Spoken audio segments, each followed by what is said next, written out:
আসসালামু আলাইকুম। আপনারা দেখছেন ভিশন টিভি 24। শুরুতে শিরোনাম। এনসিপি পার্টির পক্ষ থেকে কক্সবাজার থেকে দেওয়া বিবৃতি। শহীদ নূর মুস্তফা ও রোহিঙ্গা ইস্যু নিয়ে একটি ঐতিহাসিক আহ্বান। এবার বিস্তারিত। ২০ জুলাই কক্সবাজারে জাতীয় নাগরিক পার্টির প্রধান জনাব নাহিদ ইসলাম বলেন, এনসিপি পার্টির পক্ষ থেকে দেওয়া একটি গভীর এবং গুরুত্বপূর্ণ বার্তা দেন। একটি বার্তা যা শুধু একটি রাজনৈতিক অবস্থান নয়, বরং মানবিক দায়িত্ববোধের বহিঃপ্রকাশ। তিনি আরও বলেন, আমরা আজ শ্রদ্ধার সাথে স্মরণ করছি এক সাহসী যোদ্ধাকে, শহীদ নূর মুস্তফাকে। তিনি ছিলেন সেই মানুষ যিনি রোহিঙ্গা জনগোষ্ঠীর পক্ষে দাঁড়িয়ে বাংলাদেশের মাটিতে এক কঠিন সময়ের মধ্যে নিজের জীবন উৎসর্গ করেছিলেন। তিনি শুধুমাত্র একজন ব্যক্তি নয়, বরং এক প্রতীক, লাখো নির্যাতিত, ঘরহারা, নিপীড়িত রোহিঙ্গা মানুষের প্রতীক। তারই আত্মত্যাগ কোনোভাবেই অবহেলার যোগ্য নয়। এনসিপি পার্টি দৃঢ়ভাবে দাবি জানায়, শহীদ নূর মুস্তফাকে রাষ্ট্রীয়ভাবে স্বীকৃতি দেওয়া হোক। এই স্বীকৃতি শুধুই তার প্রতি সম্মান নয়, এটি হবে বাংলাদেশের পক্ষ থেকে মানবাধিকারের প্রতি একটি প্রাতিষ্ঠানিক প্রতিশ্রুতি। আজকের এই দিনে আমরা বাংলাদেশের জনগণ ও সরকারের কাছে একটি মানবিক আহ্বান জানাতে চাই। রোহিঙ্গা সম্প্রদায়ের পাশে দাঁড়ান, তাদের প্রতি সহমর্মিতা দেখান। তারা হয়তো জাতিগত পরিচয় ভিন্ন, কিন্তু মানবিকতার আমরা সবাই এক।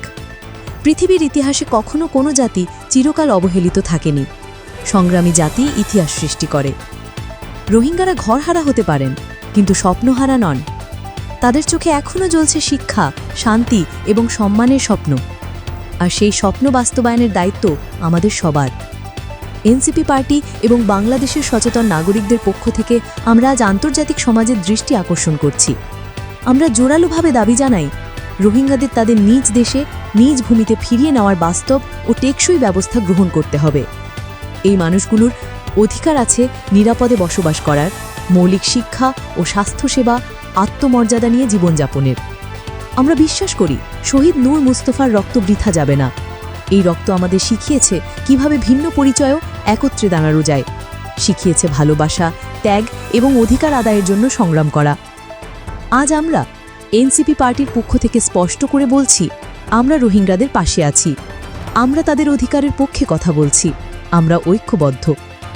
এই লড়াই কোনো একক গোষ্ঠীর নয়, এটি ন্যায় বিচারের পক্ষে দাঁড়ানো প্রতিটি মানবিক চেতনা সম্পন্ন মানুষের লড়াই। ভবিষ্যৎ একদিন তাদেরই হবে, যে ভবিষ্যৎ হবে স্বাধীন, নিরাপদ এবং মর্যাদাপূর্ণ।